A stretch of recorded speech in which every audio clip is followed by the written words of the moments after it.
Hey everyone, I wanted to give you a quick recap and a review of stage 16 of the 2019 Tour de France that we had today. Again, as predicted, very nervous stage. It was a little bit of wind, so everybody wanted to be up front. Definitely extremely nervous, super hot. I looked at the temperature in the middle of the stage. It was 99 degrees out on the roads to Nimes. Key moments of the day, you know, again, as predicted, one or two crashes out there. First one, Geraint Thomas crashes, right? And it's kind of like a weird crash, almost like his wheels skipped or something. I'm not sure what was underneath them, but kind of a weird. His front wheel kind of just went. It looked like maybe it was a bottle or something, but he crashes early in the stage. Although he remounts and he makes it back and he finishes the stage, this is another blow to Geraint Thomas. It's the second time in this tour, third time within like a month or so. You gotta wonder where his descending skills are and where his head is now, and how this will play into the what's going to happen in the Alps when the weather will get bad. Again, just a slight injuries, couple of scrapes on elbow there, some knee stuff, some road rash, but not too bad. But again, this just goes to show you one little mistake, and Tour de France favorite just goes out like this. Unfortunately, there was another crash about 30 kilometers left to the finish that took out a GC guy today, a top 10 guy, and one of the major pre-race favorite, Jakob Fuglsang. And again, Jakob Fuglsang pretty much winning all year this year. Probably the best season is in his career, which I'm thinking that had something to do with his slight lack of performance in the Pyrenees and in this Tour de France, right? He's just tired. He's not a robot, right? I mean, this is already past the times where we could just take, EPO and all this stuff. So these guys are just getting tired. Now we have an issue where, he's been performing so well all year, winning all these races, and now he comes to Tour de France still good, but not as fresh. But he crashes today.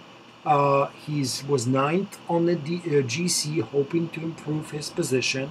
He seemed to be doing a lot better. One little moment, and he's out, right? There was something wrong with his hand, so I think that was the problem. We'll have to wait for the news if his hand is hurt or it's broken or what's going on. He remounted.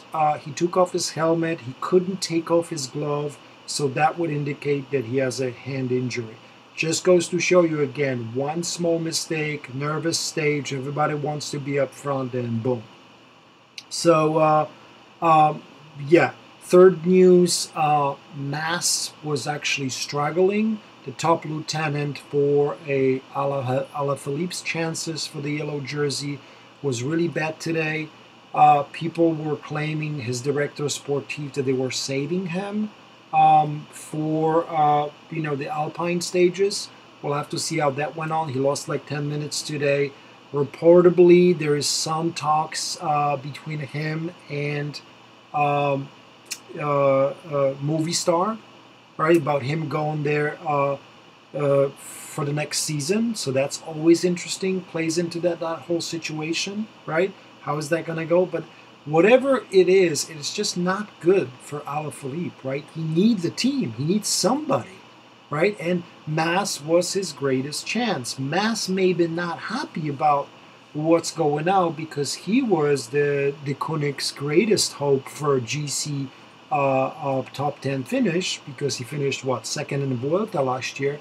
But with Alaphilippe riding like he's riding, you have to change your your plans, right? Your personal plans. That's what cycling is all about. The individual plans really don't matter. And very often today in cycling, you have 2 or 3 different leaders on a team. So reportedly, he's going to Movistar the next year. Movistar is still talking to Landa. They're still talking to Valverde, Carapaz, and Cantana are definitely leaving. So mass straggling is something that we should be watching carefully. And let's take a look tomorrow how he's going on those little hills, just to kind of make an assessment what's going to happen to mass and how will that affect even slight chances that Alaphilippe has to win the Tour. Nairo Quintana was struggling too. He lost a couple of minutes today. I don't know if he was taking a break, relaxing, but he was seen behind the peloton and losing time. I'm not sure towards the end why Jumbo came to the front with their GC main helpers. George Bennett was around. The other guy was around too. The other Dutch guy. I thought that that Jumbo actually had enough people to work for Genewagen, people like Tunis, right? But I'm not sure why they were working to try to catch the breakaway of the day, because really Kreiswick needs these 2 guys, right? So it was really surprising that the 2 main mountain domestiques were actually chasing the day's breakaway for Jumbo Sprinter, not saving their energy for the Alps.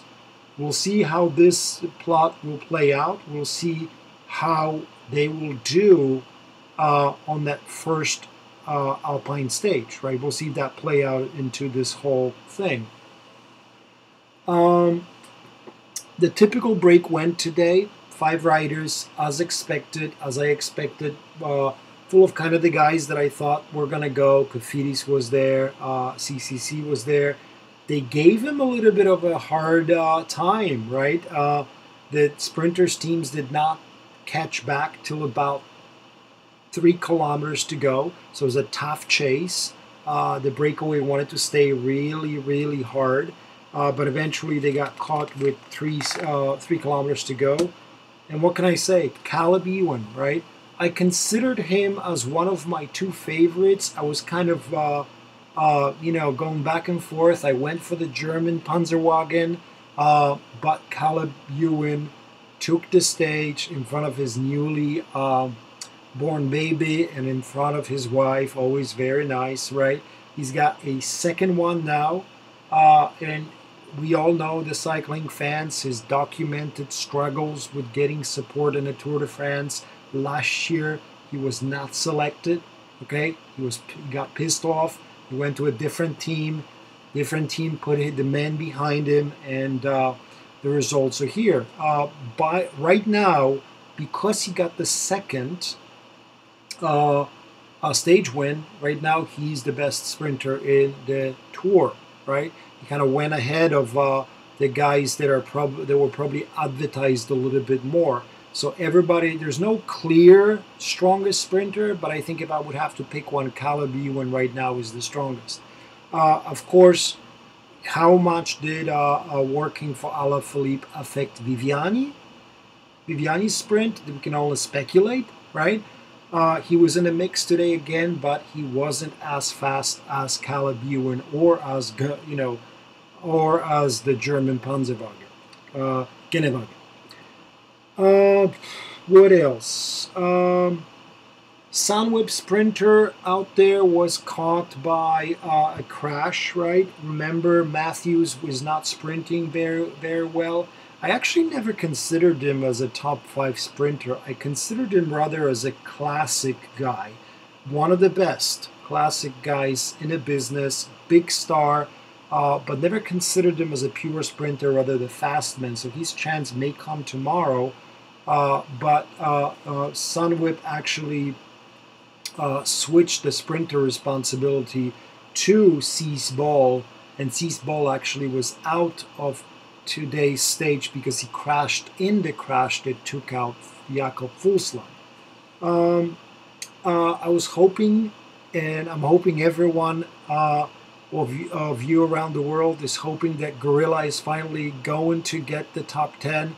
It didn't work out today. He was 15th, but good old Andrew Greipel needs to get the top 10. He's trying to sprint, but he's clearly lost some of his edge and some of his power, right? But I'm hoping to see the Gorilla one more time to put a good sprint on Champs-Élysées. That is my hope, right? One other thing, huge news, right? There is another race in the Tour de France that a lot of people don't know about, so I wanted to cover, right? I wanted to cover this other race that people have no idea about. And this is the race for the last place in the Tour de France, right? Lanterne Rouge, I think that's how it pronounces, right? The last man's place in the Tour de France. It's actually a real big deal, right? And right now, in the classification, general classification, the last, the race for the last place, Mr. Offredo, right, is 3 minutes ahead of Sebastian Langeveld, okay? And Sebastian Langeveld, Offredo is actually the last right now. He is now 8 minutes ahead of the slowest, slower than Tony Martin, and 14 minutes slower than Jens de Busche. So I have to remember that to check on this big news, the other race in a tour, about who is not the fastest, but who is the slowest person in a tour. Looking at the list of 4 candidates, I mean, anything can happen in Alps. There might be another candidate, but right now 15 minutes separate the last 4, the slowest. Offredo's been on an attack all the time. Tony Martin's been doing crazy amount of work for the sprinters on Jumbo. And Sebastian Langeveld was in a couple of breakaways. Jens de Busche as well. So these guys are probably super tired, but those are the candidates right now for the other big race in the Tour de France, which is the race for the last place, last classification place. All right, guys, thanks for watching. Okay, please watch my stage 17 preview of the 2019 Tour. Who's going to win? Whether Alaphilippe will attack tomorrow or not. We'll see one of his signatures attack, or everybody's to be conserving energy. For the Alps, if you like the video, hit like. If you have any comments about the Tour de France, about riding in general, about cycling, please leave me a comment under the video, and just keep watching, okay? Exciting Tour de France, so I can't wait to hear what your predictions are. All right, take care. Bye.